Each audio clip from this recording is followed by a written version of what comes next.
Hello' dear students, class 10লৈ তোমালোক সকলোকে স্বাগতম। 9ৰ পৰা যিখিনি 10 পালাহি, এতিয়া 10ৰ চিলেবাছ আমি কণ্টিনিউ কৰিব লাগিব আৰু শিক্ষাবৰ্ষ ইতিমধ্যে আৰম্ভ হৈছে আৰু প্ৰথমতে হয়তো প্ৰায়বোৰ স্কুলতে এই লাইট চেপ্টাৰটোৰ পৰাই আৰম্ভ কৰা হ'ব আৰু আমিও সেইবাবে এই লাইট চেপ্টাৰটো বা পোহৰ চেপ্টাৰটোৰ পৰাই আমি আৰম্ভ কৰিম। পোহৰত আমি পঢ়িম পোহৰৰ প্ৰতিফলন আৰু প্ৰতিসৰণ। কিন্তু এই পোহৰৰ বিষয়ে পঢ়াৰ আগতে ক্লাছ 10 যিহেতুকে তোমালোকে পালা, তথাপিও অলপ কিছু বেছিক কথা আমি পাতি লওঁ। বেছিক কথা বুলি ক'লে এই যে আমি পোহৰ পাঠটো পঢ়িম, এই পোহৰ পাঠটো বাৰু বিজ্ঞানৰ কোনটো শাখাৰ অন্তৰ্গত? বিজ্ঞানত এতিয়ালৈকে তোমালোকে 3টা শাখা মূলতে পাইছা। কি কি? পদাৰ্থ বিজ্ঞান, ৰাসায়নিক বিজ্ঞান আৰু জীৱ বিজ্ঞান।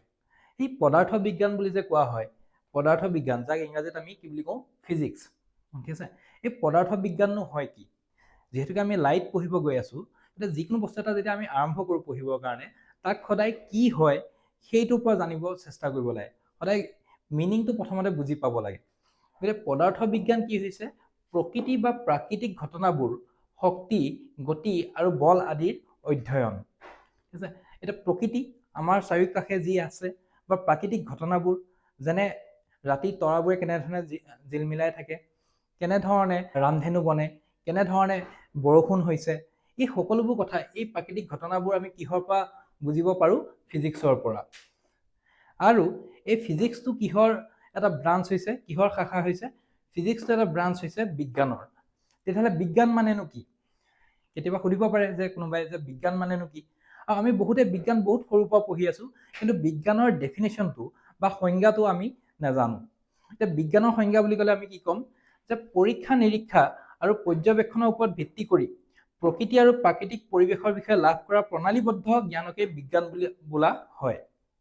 পৰীক্ষা নিৰীক্ষা কৰিম, টেষ্ট কৰিম, এক্সপেৰিমেণ্ট কৰিম, পৰ্যবেক্ষণ কৰিম, আমি তাক অবজাৰ্ভ কৰিম, চাম যে কেনেধৰণে বস্তুটো হৈছে, আৰু তাৰ ওপৰত ভিত্তি কৰি আমি প্ৰকৃতিৰ বা প্ৰাকৃতিক ঘটনাবোৰৰ বিষয়ে আমি যিবোৰ নলেজ লাভ কৰিম, যিবোৰ জ্ঞান লাভ কৰিম, কিন্তু যেনি তেনি নহয়, তাক প্ৰণালীবদ্ধভাৱে আমি তাক লাভ কৰিম। আৰু সেই গোটেই সমস্ত প্ৰক্ৰিয়াটোক বা সেই তেনেধৰণে জ্ঞান আহৰণ কৰাটোকে কি বুলি কোৱা হয়?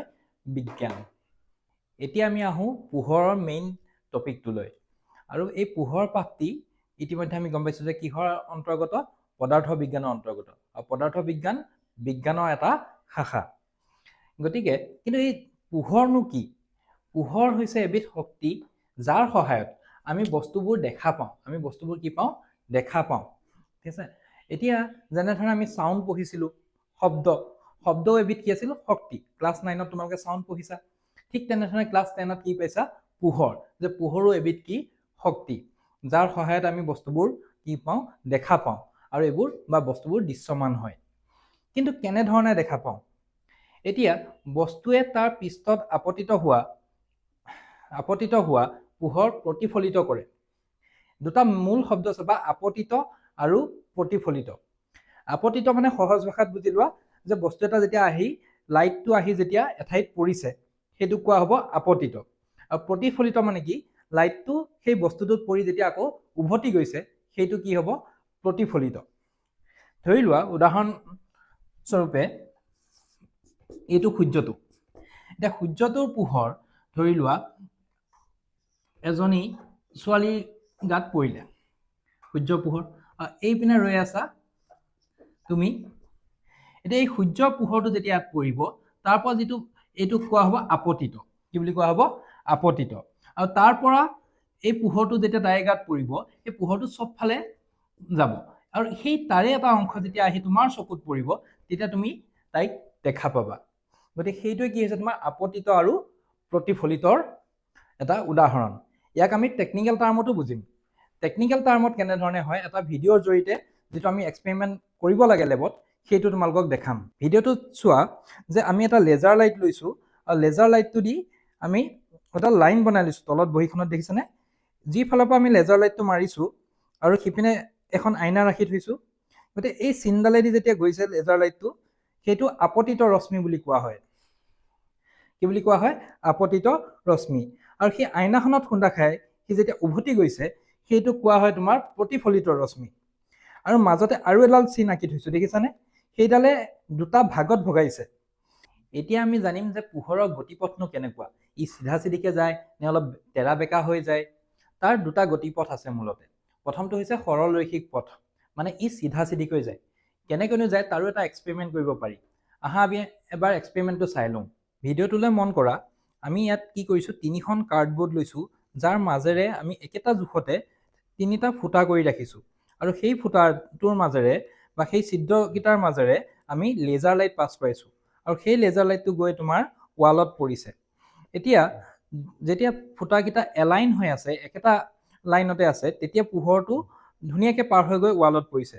কিন্তু এবাৰো যদি আমি এখন বৰ্ড, মাজৰ এখন বৰ্ড বা যিকোনো এখন বৰ্ড অলপ আঁতৰাই দিওঁ, তেতিয়াহ'লে সেই পোহৰটো গৈ ৱালত নপৰিব। তাৰ মানে কি, যে পোহৰে সদায় চিধা চিধিকৈ ষ্ট্ৰেইট লাইনত বা সৰল ৰৈখিক পথত গতি কৰে। তাৰ মানে পোহৰে সদায় সৰল ৰৈখিক পথত মানে ষ্ট্ৰেইট লাইনত ট্ৰেভেল কৰে, গতি কৰে। আৰু দ্বিতীয়টো হৈছে অপৱৰ্তিত পথ, মানে ই অলপ ভাঁজ লয় বা বেকা পথেৰেও সি যায়। কেনেধৰণে যায় তাকো আমি এটা ভিডিঅ'ৰ মাধ্যমেৰে, যিটো আমি আগতে ৰেকৰ্ড কৰি থৈছোঁ, সেইটো মাধ্যমেৰে আমি বুজিবলৈ চেষ্টা কৰোঁ। ভিডিঅ'টোলৈ মন কৰিবা। ভিডিঅ'টোত 2খন ব্লেড ৰখা হৈছে, আৰু সিহঁতৰ মাজত সৰু এটা ফাঁক ৰখা হৈছে, আৰু সেই ফাঁকটোৰ মাজেৰে আমি লেজাৰ লাইটটো পাৰ কৰাইছোঁ। যেতিয়া আমি লেজাৰ লাইটটো তাৰ মাজেৰে পাৰ কৰাইছোঁ, তেতিয়াহ'লে মাজত চাবা পোহৰটো গৈ পেলাই এটা চিধা যোৱা পোহৰটো অলপ হৰিজেণ্টেল তাৰ বা পথালিকে সি এটা ডাঙৰ ষ্ট্ৰাকচাৰ বনাইছে। গতিকে এক্সপেৰিমেণ্টত আমি কি দেখা পালোঁ, অপৱৰ্তন। কি হয় অপৱৰ্তন? যে পোহৰৰ গতিপথত অত্যন্ত ক্ষুদ্ৰ বস্তু এটা থলে পোহৰে পোনে পোনে যোৱাৰ সলনি কাষেৰে বেকা হৈ যোৱাৰ প্ৰবৃত্তি দেখুৱায়, আৰু ইয়াকে পোহৰৰ অপৱৰ্তন বুলি কোৱা হয়। গতিকে এক্সপেৰিমেণ্টত আমি যেনেধৰণে দেখিলোঁ, সি চিধা চিধিকৈ যদিও গৈ আছিল, সেই সৰু যেতিয়া ফাঁকটোৰে মাজেৰে যাবলগীয়া হ'ল, বা যদি আমি সাধাৰণ এডাল চুলি ৰাখি দিলোঁ হয়, সেই চুলিডালৰ কাষেদি যদি সি যাবলগীয়া হ'ল হয়, সি এটা চিধা চিধিকৈ গৈ পেলাইও এটা পথালিকে এটা ষ্ট্ৰাকচাৰ বনালে হয়। আৰু তাৰ বাবে সেই তেনেধৰণৰ প্ৰক্ৰিয়াবোৰক আমি কি বুলি কওঁ, অপৱৰ্তন। আৰু তেনেধৰণে বেকা হৈ যোৱা পথটোকে কি বুলি কোৱা হয়, অপৱৰ্তিত পথ। বাৰু এতিয়া তোমালোকে এই অপৱৰ্তন বুজি পালানে? অপৱৰ্তন মানে কি, যেতিয়া পোহৰে গতি কৰি আছে আৰু সি অলপ বেকা হৈ গৈছে। এতিয়া যেতিয়া বেকা হৈ গৈছে, তাক কেনেধৰণে বুজিব পাৰোঁ, যে সি তৰংগৰ দৰে গৈছে। কেনেদৰে? তৰংগৰ দৰে। কিন্তু যদি আমি পদাৰ্থবোৰৰ বিষয়ে পঢ়োঁ বা জানো, আমি যেতিয়া বল এটা দলিয়াই দিওঁ, সি চিধা লাইনত যায়, মানে সৰল ৰেখাত গতি কৰে। কেৰম যদি খেলি আছা, কেৰমৰ গুটিটো সদায় চিধাকৈ গৈছে, নহয় জানো? গতিকে পোহৰক আমি কি বুলি মানিম এতিয়া, তৰংগ বুলি মানিম নে পদাৰ্থ বুলি মানিম? গতিকে ইয়াৰ প্ৰকৃত স্বৰূপটোনো কি? বহু দিনলৈকে এইটো এটা বিভ্ৰান্তি চলি থাকিল, আৰু পিছত আহিলে এটা কি, কোৱাণ্টাম থিয়ৰী বা কোৱাণ্টাম তত্ত্ব, যাৰ জৰিয়তে ই তৰংগ আৰু পদাৰ্থ বা কণাৰ প্ৰবাহৰ মাজত কিছু কানেকশ্যন এষ্টাব্লিছ কৰিলে। আৰু সেইবাবে ইয়াক না কেৱল তৰংগ বুলি কোৱা হয়, না কেৱল পদাৰ্থ বুলি কোৱা হয়। আৰু ই কোনে কোনটো সময়ত কেনেধৰণৰ প্ৰপাৰ্টি শ্ব' কৰে, সেইবোৰ আমি আৰু হায়াৰ ক্লাছত ভালদৰে বুজিবলৈ চেষ্টা কৰিম। ক্লাছ 12ত যদি তোমালোকে ছায়েন্স পঢ়া, তেতিয়াহ'লে তাৰ বিষয়ে আৰু পঢ়িবলৈ পাবা। এতিয়া এই যিটো চেপ্টাৰ, এই চেপ্টাৰটো আমি পোহৰে সদায় সৰল ৰেখাত, মানে চিধা পথত গতি কৰে বুলি ধৰি ল'ম, আৰু তাৰ ওপৰতে বেছ কৰি আমি এই গোটেই চেপ্টাৰটো এতিয়া পঢ়িম। প্ৰথম আমাৰ যিটো চেপ্টাৰৰ টপিক হ'ব, সেইটো হৈছে পোহৰৰ প্ৰতিফলন। প্ৰতিফলন মানে আমি এতিয়ালৈকে বুজি পাইছোঁ কি, যে পোহৰ আহিছে, আহি এঠাইত খুন্দা খাইছে, আৰু তাৰ পৰা সি আকৌ উভতি আহিছে। সেই খুন্দা খাই যিটো উভতি আহে, তাকেই কি বুলি কোৱা হয়, প্ৰতিফলন। ঠিক আছে? এতিয়া এই প্ৰতিফলনৰ কিছুমান নিয়ম থাকে। ইয়াৰ নিয়ম আছে, যাক কোৱা হয়, ইংলিছত কোৱা হয় লজ অফ ৰিফ্লেকশ্যন। আৰু প্ৰতিফলন শব্দটোৰ ইংৰাজী শব্দ কি, ৰিফ্লেকশ্যন। আৰু তোমালোকে এতিয়াৰ পৰাই ইংৰাজী শব্দবোৰো লগত লগত এবাৰ পঢ়ি যাবা। মুখস্থ নাৰাখিলেও এটলিষ্ট জানিব লাগে যে এই শব্দটো মই পাইছোঁ। কিন্তু পিছলৈ যদি 11-12ত ছায়েন্স পঢ়া, তেতিয়াহ'লে এই ইংৰাজী শব্দবোৰে তোমালোকক আৰু অলপ সকাহ দিব ইংৰাজী শব্দবোৰ জানোতে। গতিকে প্ৰতিফলনৰনো নিয়মবোৰ কি কি আছে? প্ৰথম নিয়মটো হৈছে আপতিত ৰশ্মি, প্ৰতিফলিত ৰশ্মি আৰু লম্ব একে সমতলত থাকে। এতিয়া আপতিত ৰশ্মিনো কি? যেতিয়া এইখন ধৰি লোৱা এখন মিৰৰ বা আইনা। এতিয়া আইনা যে এই এনেকৈ যে দিওঁ, এই দিয়াৰ মানে এইটোৱে কি বুজাইছে, যে এইটো ছাইড ডাঠ, আৰু এইপিনে আৰু পোহৰ পাৰ হ'ব নোৱাৰে, এইপিনে অস্বচ্ছ বা অপেক বুলি কোৱা হয়। গতিকে ইয়াত যেতিয়া লাইটটো পৰিছেহি, লাইটটো যেতিয়া আহি পৰিছে, পোহৰ আহি পৰিছে, সেইটোকে কোৱা হয় আপতিত ৰশ্মি। কি বুলি ক'ম? আপতিত ৰশ্মি। আৰু ই খুন্দা খাই যেতিয়া সি এটা বেলেগ দিশত গুচি গৈছে, সেইটোকে কোৱা হয় প্ৰতিফলিত ৰশ্মি। কি বুলি ক'ম? প্ৰতিফলিত ৰশ্মি। আৰু এই যিখন আইনা আছে, তাত আমি এডাল কাল্পনিকভাৱে এডাল ৰেখা আঁকিছোঁ, সেইডালক কোৱা হয় লম্ব। কি বুলি কোৱা হয়? লম্ব। গতিকে আপতিত ৰশ্মি, লম্ব আৰু প্ৰতিফলিত ৰশ্মি। এতিয়া ইয়াত কি কৈছে যে এই তিনিওটা একে সমতলত থাকে। ক'ত থাকে? একেখন সমতল। এতিয়া সমতল মানেনো কি? বা ইংলিছত কোৱা হয় প্লেন। প্লেননো কি হয়? এই যে বৰ্ডখন আমি লৈছোঁ, এই বৰ্ডখন এখন সমতল। ঠিক আছে। আৰু এটা বস্তুৱে মই তোমালোকক বস্তুটো বুজাই দিওঁ। চোৱা, এই লাইট যে আহি পৰিছে, এখন আইনাত পৰিছে। ধৰি লোৱা মোৰ ঠাইতো এখন আইনা আছে। এই আইনাখন মই এনেধৰণে দি দিলোঁ। এতিয়া যদি মই লেজাৰ লৈ পেলাই ইয়াত লাইটটো মাৰোঁ, যিটো আমি অলপ আগতে এক্সপেৰিমেণ্টত দেখাইছোঁ, এই আইনাখন ব্যৱহাৰ কৰিয়ে আমি কামটো কৰিছিলোঁ। গতিকে এনেকৈ আহি পৰিছে আৰু সি এইটো ছাইডলৈ আকৌ বাউন্স হৈ গৈছে। গতিকে সেইটোক কি বুলি কোৱা হয়? প্ৰতিফলিত ৰশ্মি। আৰু এই আপতিত ৰশ্মি, প্ৰতিফলিত ৰশ্মি আৰু লম্ব একে সমতলত থাকে। সমতল বুলিলে কি বুজিবা চোৱা, এই বৰ্ডখন যদি মই এখন সমতল বুলি ধৰোঁ আৰু আইনাখন যেনেধৰণে দিলোঁ, সেইখনো যদি মই এখন সমতল বুলি ধৰোঁ, গতিকে সিহঁতে বৰ্ডখনৰ সমতলত আছে। বৰ্ডৰ সমতলৰ লগত এই তিনিডাল মিলি আছে। ধৰি লোৱা এই দুখন মোৰ ঠাইত এখন সমতল, এইখনো এখন সমতল, এনেধৰণে আছে। গতিকে ইয়াত যদি মন কৰা যে আপতিত ৰশ্মি, এইখন মোৰ আইনা, এইখন আইনা, আৰু এইখন তোমাৰ এই ওপৰৰ পৰা যিখন আছে, তাত তোমাৰ কি কি আছে? আপতিত ৰশ্মি আছে, লম্ব আছে আৰু প্ৰতিফলিত ৰশ্মি আছে। আৰু এটা কথা আমি ইয়াত জানিব লাগিব, সেইটো হৈছে কি, এই যে আপতিত ৰশ্মি আহিছে, ই লম্বৰ লগত যিটো কোণ বনাইছে, সেই কোণটোক কোৱা হয় আপতন কোণ। ইংলিছত কোৱা হয় এংগল অফ ইনচিডেঞ্চ। এই ইনচিডেঞ্চৰ পৰা এই কোণটোক আমি আই আখৰেৰে ডিনোট কৰিম। গতিকে আই দি পেলাই এইটো এংগল চিম্বল দিলে আমি কি বুজিম? এইটো এংগল অফ ইনচিডেঞ্চ, বা অসমীয়াত কি ক'ম? আপতন কোণ। আৰু এইটো কোৱা হয় প্ৰতিফলিত ৰশ্মি, যিটো কোৱা হয় এংগল অফ ৰিফ্লেকশ্যন। গতিকে ৰিফ্লেকশ্যনৰ কাৰণে এই এংগলটোক আমি কি বুলি ক'ম? Angle R.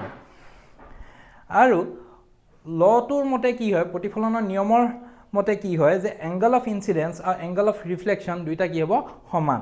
So' angle i is equals to angle r, মানে angle of incidence is equals to angle of reflection. এই যে আমি এতিয়া দাপোনৰ প্ৰতিফলনৰ বিষয়ে চালোঁ, এতিয়া দাপোনৰো ভাগ আছে। কি কি? সমতল দাপোন আৰু গোলাকাৰ দাপোন। গোলাকাৰ দাপোনৰ আকৌ দুটা ভাগ আছে, অৱতল দাপোন আৰু উত্তল দাপোন। এইটো পাৰ্টৰ বিষয়ে আমি অলপ পিছত আৰু বিতংভাৱে পঢ়িম। প্ৰথমে আহোঁ সমতল দাপোনৰ কথা। এতিয়া সমতল দাপোনৰ ক্ষেত্ৰতে হওক বা গোলাকাৰ দাপোনৰ ক্ষেত্ৰতে হওক, সিহঁতৰ ঠাইত যদি আমি কিবা এটা প্ৰতিচ্ছবি দেখা পাওঁ, সেইটোকে কোৱা হয় প্ৰতিবিম্ব। যিটো আমি নিজৰ চেহেৰাটো যেনেধৰণে আমি সমতল দাপোনত দেখিলোঁ, সেইটোৱে কি হৈছে তোমাৰ? প্ৰতিবিম্ব। এতিয়া এই প্ৰতিবিম্বসমূহৰ কিছু ধৰ্ম আছে। সেই ধৰ্মসমূহনো কেনেকুৱা? প্ৰতিবিম্ব সদায় অসৎ আৰু থিয় হয়।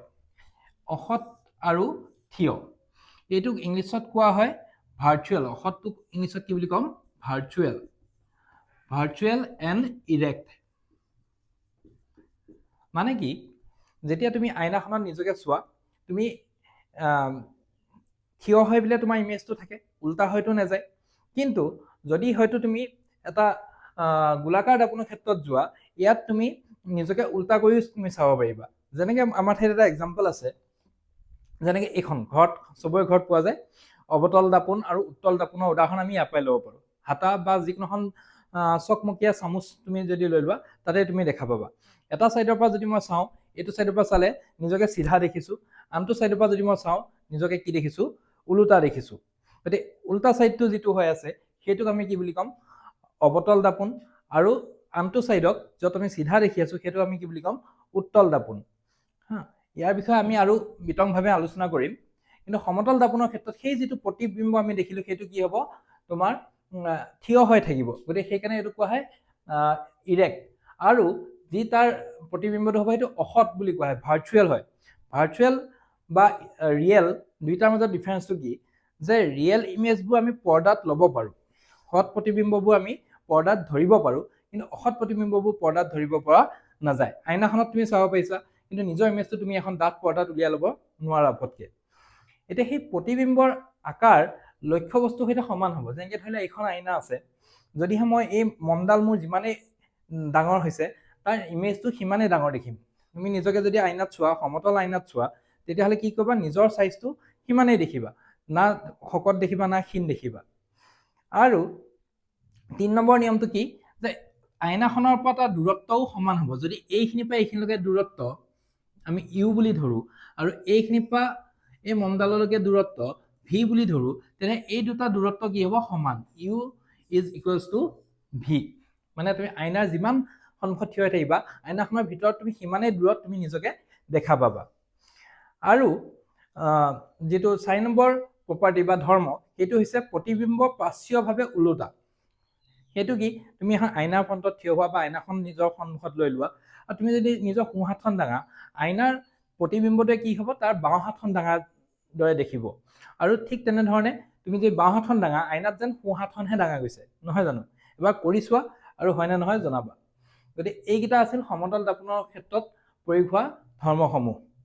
এতিয়া এইকেইটা, এই 3 নম্বৰটো কেৱল লিখি দিয়া নাই, অলপ দীঘল, তোমালোকে কিতাপখনত চাই লোৱা, আৰু কিতাপখনত ধুনীয়াকৈ লিখা আছে। এতিয়া প্ৰথম যিটো আমি পেজ পঢ়িলোঁ আৰু ছেকেণ্ড পেজটোৰ ওপৰৰখিনিলৈকে গোটেইখিনি কথা এবাৰ বুজি পাইছেনে নাই, ধুনীয়াকৈ এবাৰ পাঠটো ৰিডিং কৰা।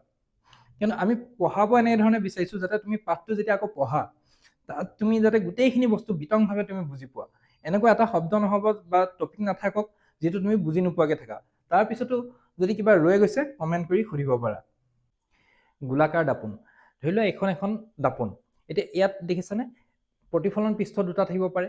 এতিয়া এই প্ৰতিফলন পৃষ্ঠটো যদি গোলাকাৰ হয়, ভিতৰৰ পিনে বক্ৰ হ'ব পাৰে বা বাহিৰৰ পিনে বক্ৰ হ'ব পাৰে। যদি গোলাকাৰ হয়, তেতিয়াহ'লে সেইটোক আমি কি বুলি ক'ম, গোলাকাৰ বা স্ফেৰিকেল মিৰৰ। এতিয়া কি বুলি দি আছে ডেফিনিশ্যন, যে যিবোৰ দাপোনৰ প্ৰতিফলন পৃষ্ঠখন গোলাকাৰ। আৰু প্ৰতিফলন পৃষ্ঠখন কি হয়, গোলক এটাৰ পৃষ্ঠৰ এটা অংশ। গোলক মানে তুমি স্ফিয়াৰ, চাৰ্কল নহয় কিন্তু স্ফিয়াৰ। যেনে তুমি এটা ফুটবল লোৱা, ফুটবলটো যদি লওঁ, তাৰ পৰা যদি আমি এটা অংশ কাটি লওঁ যিটো এনেধৰণে গোল হৈ আছে, তেতিয়াহ'লে এই গোলাকাৰ তাৰ যিটো পৃষ্ঠ, ই যদি লাইটটো যদি ইয়াত পৰি পেলাই ৰিফ্লেক্ট হৈছে, লাইটটো পৰি পেলাই যদি ৰিফ্লেক্ট হৈছে বা প্ৰতিফলিত হৈছে, তেতিয়াহ'লে তেনে দাপোনবোৰক বা তেনে বস্তুবোৰক আমি কি বুলি ক'ম, গোলাকাৰ দাপোন। আৰু গোলাকাৰ দাপোনৰ দুটা ভাগ আছে মূলতে, এটা হ'ল অৱতল দাপোন আৰু এটা হৈছে তোমাৰ উত্তল দাপোন। এতিয়া যদিহে সি ভিতৰলৈ বক্ৰ হয়, প্ৰতিফলন পৃষ্ঠখন ভিতৰলৈ বক্ৰ, তেতিয়াহ'লে আমি তাক কি বুলি ক'ম, অৱতল দাপোন। আৰু যদিহে প্ৰতিফলন পৃষ্ঠখন বাহিৰৰ দিশলৈ বক্ৰ, এইটো বাহিৰৰ দিশলৈ বক্ৰ হৈ আছে, মানে লাইটটো তাৰ এনেকে পৰিছে, গতিকে যদিহে লাইটটো এইফালৰ পৰা পৰিছে, ইয়াৰ পৰা আকৌ ৰিফ্লেক্ট হৈছে বা প্ৰতিফলিত হৈছে, আৰু ইয়াত কি হৈছে, ভিতৰলৈ পৰিছে, ভিতৰলৈ বক্ৰ হৈ আছে, এই এনেধৰণে লাইটটো গৈছে। গতিকে সেই কণ্ডিশ্যনত ইহঁতৰ নামাকৰণ কৰা হৈছে যে অৱতল দাপোন আৰু উত্তল দাপোন। অলপ আগতে মই হাতপাত দেখিছিলোঁ, মনত আছেনে? এই হাতপাত যদি এনেধৰণে চাওঁ, তেতিয়াহ'লে এইখন তোমাৰ কি হৈছে, এইখন যেনেকৈ ভিতৰলৈ সোমোৱা, তেনেকৈ ইয়াতো ভিতৰলৈ সোমোৱা। ইয়াত আমি ইমেজটো দেখিছোঁ বা প্ৰতিবিম্বটো দেখিছোঁ, গতিকে ইয়াতো আমি কি হ'ব, ইয়াৰ পৰা ইমেজ এটা ফৰ্ম হ'ব, প্ৰতিবিম্ব এটা ফৰ্ম হ'ব, ঠিক আছে।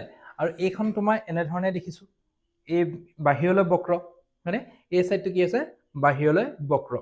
আৰু ইয়াত আমি প্ৰতিবিম্বটো থিয়কৈ দেখিছোঁ, এইটো চাইডে যদি আমি চাওঁ থিয়কৈ দেখোঁ, এইটো চাইডে যদি আমি চাওঁ ভিতৰলৈ যিটো বক্ৰ, ইয়াত অৱতল দাপোনৰ ক্ষেত্ৰত যদি আমি চাওঁ, তেতিয়াহ'লে কি হৈছে, ওলোটা হৈ আছে ইমেজটো, হয়নে নহয়? এতিয়া সি সদায় বাৰু ওলোটা হৈ থাকিবনে, নে ই কেতিয়াবা চিধাও হ'ব পাৰে? এই সকলোবোৰ কণ্ডিশ্যন আমি যেনেধৰণে আমি পাঠটো পঢ়ি গৈ থাকিম, আমি ইয়াৰ কণ্ডিশ্যনবোৰ আৰু জানি গৈ থাকিম। এতিয়া এই যে অৱতল দাপোন আছে আৰু উত্তল দাপোন আছে, ইয়াৰ বিষয়ে আৰু কিছু আমি ষ্টাডি কৰিম, কিন্তু তাৰ আগতে ইয়াৰ কিছু সংজ্ঞা আমি জানিলো আহা। এই অৱতল দাপোনখন দেখিছা, আমি এই চিনটো যেতিয়া দিয়া যায়, মানে এইটো চাইড অপেক চাইড, অস্বচ্ছ চাইড, ইয়াৰ পৰা আৰু লাইট পাছ হৈ যাব নোৱাৰে। গতিকে কিন্তু এই পৃষ্ঠখনৰ, এই প্ৰতিফলন পৃষ্ঠখনৰ এটা কেন্দ্ৰ থাকিব নে নাথাকে বাৰু?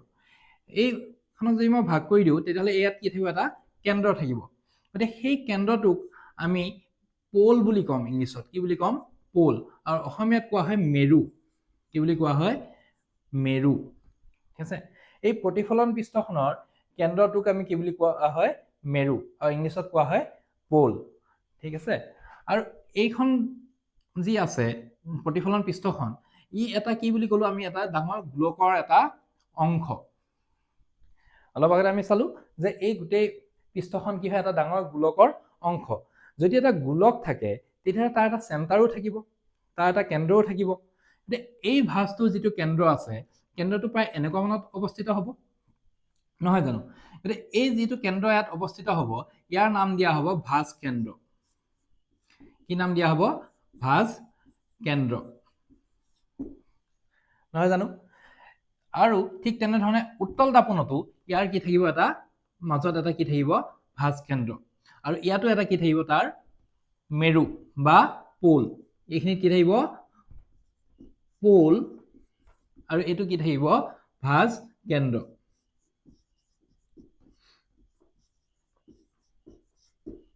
ঠিক আছে অৱতল দাপনৰ ক্ষেত্ৰত তাৰ ভাঁজ কেন্দ্ৰটো প্ৰতিফলন পৃষ্ঠৰ সন্মুখত থাকিব কিন্তু উত্তল দাপনৰ ক্ষেত্ৰত তাৰ ভাঁজ কেন্দ্ৰটো প্ৰতিফলন পৃষ্ঠৰ পৰা আগত থাকিব এইটো সাইডে থাকিব যদি আমি দেখা নাপাম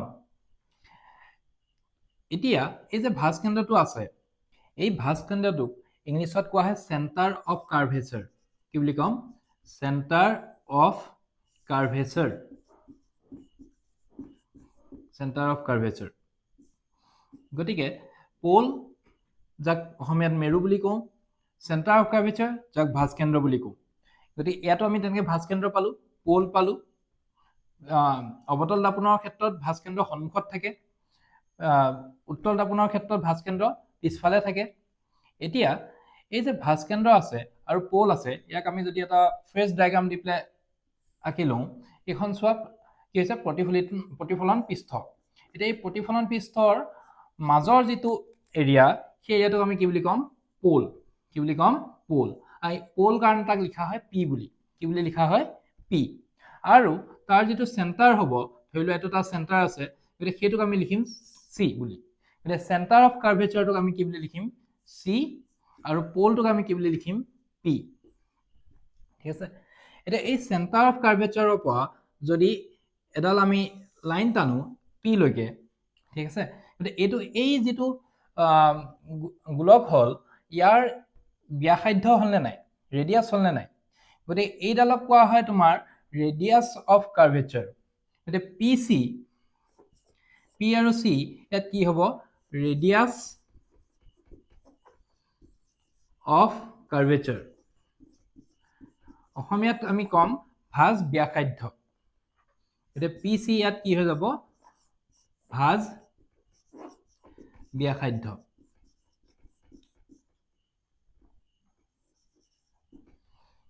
ঠিক আছে গতিকে চেণ্টাৰ পালো পোল পালো আৰু ৰেডিয়াছ অফ কাৰ্ভেচাৰ পালো ভাঁজ ব্যাসাধ্য এতিয়া বাৰু তোমালোকে কেতিয়াবা গ্লাছ লৈ পেলাই আতচি কাছেই হওক বা মিৰৰ হওক দাপোন হওক লৈ পেলাই তোমালোকে সূৰ্যৰ পোহৰটো লৈ আন এটা জেগাত আকৌ প্ৰতিফলিত কৰাই পাইছানে চবেই পাওঁ কেতিয়াবা ঘড়ী লৈ কৰোঁ কেতিয়াবা কাঁহী লৈ কৰোঁ পোহৰ আহে পোহৰটো আকৌ আন এটা জেগালৈ প্ৰতিফলিত কৰাওঁ নহয় জানো গতিকে সেইবোৰ চিষ্টেমত যেতিয়া কৰোৱা হয় তোমালোকে যদি মন কৰা এখন গ্লাছত যদি আমাৰ এইপিনে সূৰ্যৰ হেৰিটো আছে আৰু এইপিনে যদি এখন গ্লাছ আছে তেতিয়াহ'লে তাত পোহৰটো পৰাৰ পিছত সেই গোটেই পোহৰটোক আমি এটা জেগাত আনিব পাৰোঁ এখন যদি আমি ইয়াত কাগজ দি দিওঁ সেই কাগজখনত কি হ'ব পোহৰটো এক জেগাত মানে আহি যাব গোটেই যেন সূৰ্যৰ প্ৰতিবিম্বটো আমি এক জেগাত সৰু এটা ডট হিচাপত আমি আনিব পাৰোঁ নে নোৱাৰোঁ আৰু কিছু সময় যদি এনেধৰণে ৰখাই থওঁ তেতিয়াহ'লে সেই কাগজখন গৰম হৈ পেলাই জ্বলিবও ধৰে আশা কৰোঁ তোমালোকে এই এক্সপেৰিমেণ্টটো কৰি পাইছা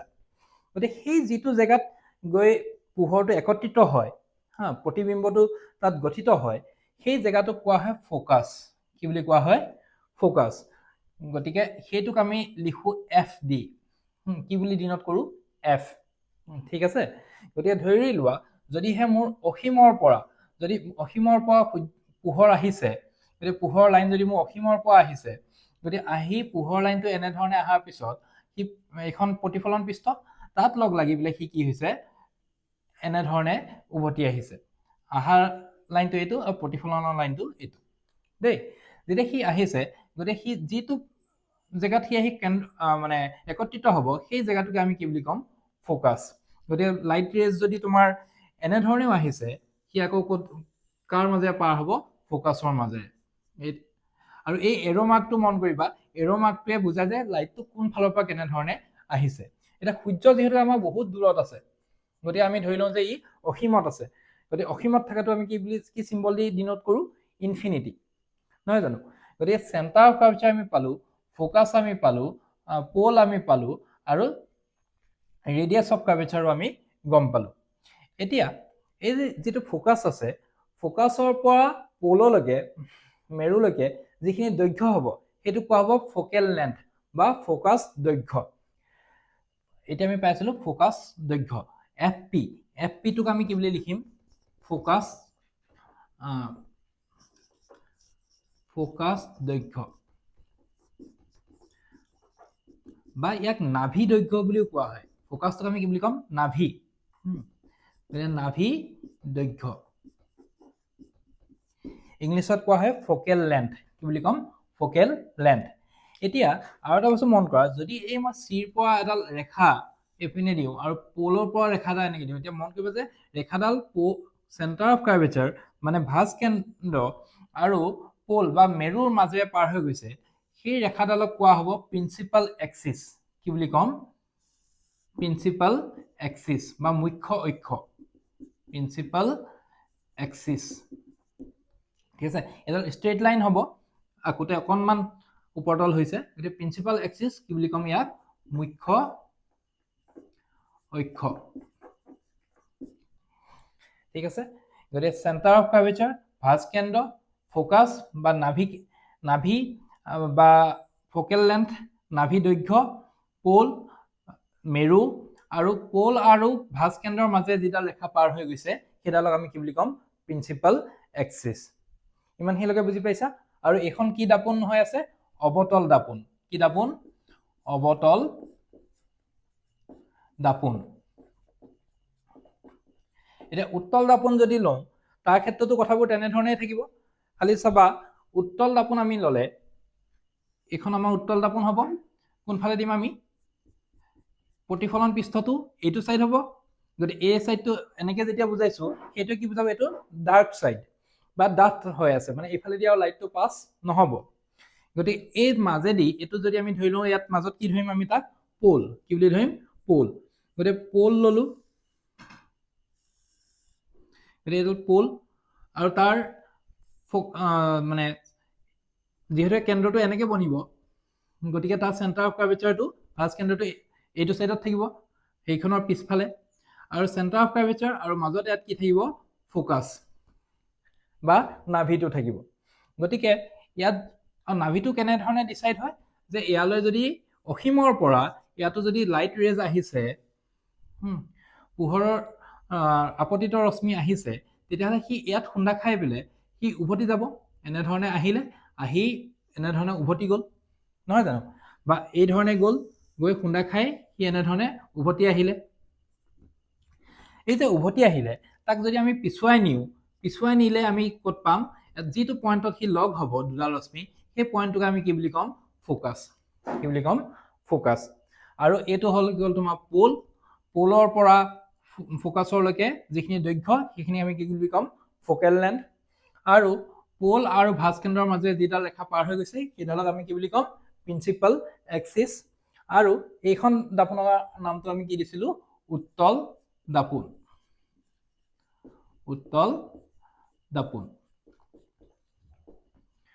গতিকে সংজ্ঞাবোৰ ক্লিয়াৰ হৈছেনে বাৰু সংজ্ঞাবোৰ একেবাৰে সহজ নহয় জানো centre of curvature focus pole centre of curvature পৰা প'লৰ যিটো দূৰত্ব সেইটোক আমি কি বুলি ক'ম ৰেডিয়াছ অফ কাৰ্ভেচাৰ ভাঁজ ব্যাসাৰ্ধ আৰু ফ'কাছৰ পৰা প'লৰ মাজত দূৰত্বটোক আমি ক'ম ফ'কাছ দৈৰ্ঘ্য বা নাভি দৈৰ্ঘ্য বুজি পালা ইমানখিনি ঠিক আছে এতিয়া আমি কি গম পালোঁ যে এইখন এখন অৱতল দাপোন আমি ল'লোঁ অৱতল দাপোনখনৰ মাজৰ যিটো পইণ্ট সেইটো আমি কি বুলি ক'ম প'ল বা মেৰু আৰু এইডালক আমি কি বুলি ক'ম প্ৰিন্সিপাল এক্সিছ বা মুখ্য অক্ষ ইয়াৰ এই যিখন দাপোন আছে দাপোনখনৰ মাজৰ যিটো চেণ্টাৰ সেইটো কি বুলি ক'ম চেণ্টাৰ অফ কাৰ্ভেচাৰ গোটেইখিনি এবাৰ ৰিপিট কৰি দিছোঁ যাতে বুজি পাব অলপ সহজ হয় চেণ্টাৰ অফ কাৰ্ভেচাৰ আৰু ইয়াৰ মাজত যিটো পইণ্ট আছে সেইটোক আমি কি বুলি ক'ম ফ'কাছ গতিকে পি আৰু এফ যিটো দূৰত্ব সেইটো আমি কি বুলি কওঁ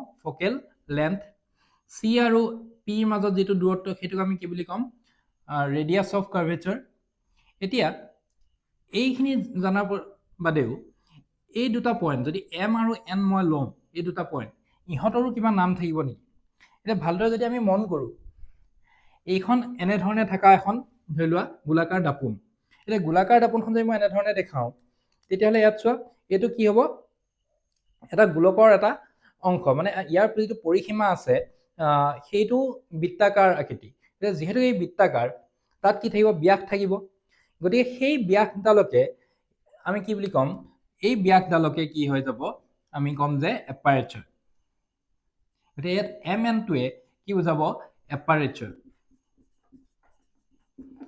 যাক অসমীয়াত ছিদ্ৰ বুলি কোৱা হয় বা গবাক্ষ বুলিও কোৱা হয়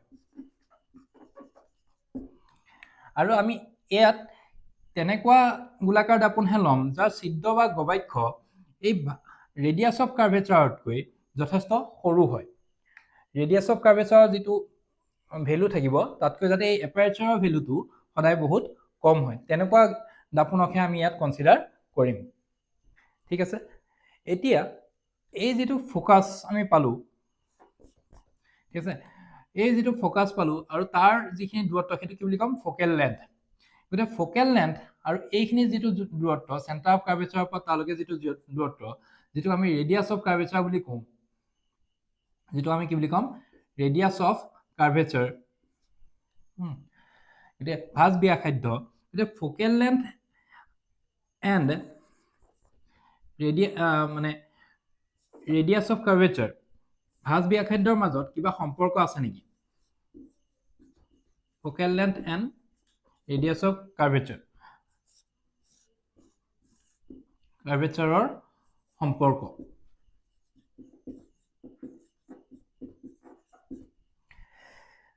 যদি আমি ভালদৰে মন কৰোঁ তেতিয়া দেখিবা যে যিটো ফ'কাছ আছে সেই ফ'কাছটো এই চেণ্টাৰ অফ কাৰ্ভেচাৰ মানে ভাঁজ কেন্দ্ৰ আৰু মেৰুৰ মাজত অৱস্থিত ই মেৰু আৰু ভাঁজ কেন্দ্ৰৰ মাজত ফ'কাছটো অৱস্থিত হৈ আছে তাৰমানে এইখিনি ডিষ্টেঞ্চটো যদি আৰ হয় এই গোটেই ডিষ্টেঞ্চটো যদি আৰ হয় আৰু এই গোটেই ডিষ্টেঞ্চটো যদি এফ হয় এইখিনিৰ পৰা এইখিনিলৈকে যদি কি হয় তোমাৰ এফ ডিষ্টেঞ্চ হয় আৰু ইয়াৰ পৰা চেণ্টাৰৰ পৰা তালৈ যদি ডিষ্টেঞ্চটো আৰ হয় তেনে তাৰমানে আৰটো এফৰ কি হ'ব ডাবল গতিকে ইয়াত যিটো সম্পৰ্ক হ'ব সেইটো R is equals to twice of F ঠিক আছে তাৰ মানে F is equals to R by 2 যদিহে এখন গোলাকাৰ দাপোনৰ ৰেডিয়াছ অফ কাৰ্ভেচাৰ 4 ইউনিট হয় তাৰমানে তাৰ ফ'কেল লেন্থটো কিমান হ'ব 4 divided by 2 is equals to 2